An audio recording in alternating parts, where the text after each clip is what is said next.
My mother was here at Aegis for 4 years. She was diagnosed with the first stages Alzheimer's. We decided that Aegis was the best place for her. We were able to sleep better at night knowing that she was safe. And her happiness was of utmost importance. In March of 1992, he had a stroke. At that point, we were flying back and forth to Florida, had to make a decision. Nancy and I visited several places, had lunches, talked, and then we came back here.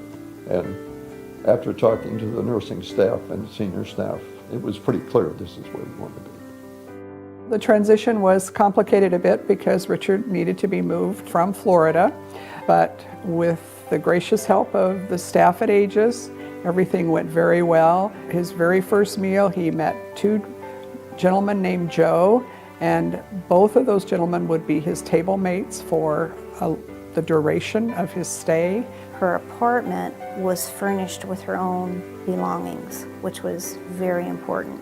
She became comfortable in her surroundings, and the activities that they were providing here were stimulating enough for her, really helped because she was a person who was definitely our little social butterfly.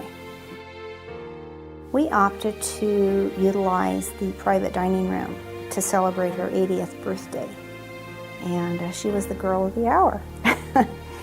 The staff absolutely doted over her and made her feel very special.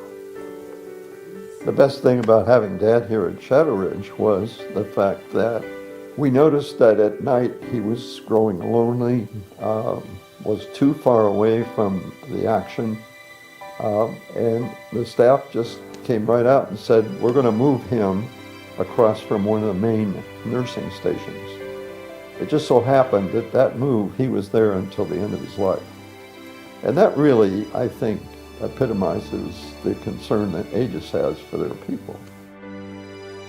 We were treated like family, and we saw a very well-trained, professional, warm and compassionate staff. We really had one of the best times of our life in those 18 months that we were partnered with Aegis to make the last years of Richard's life the best they could be. We definitely know her quality of life was enhanced because she was here, because they took the time to always make her feel special. Aegis does and always will have a very, very special place in our hearts.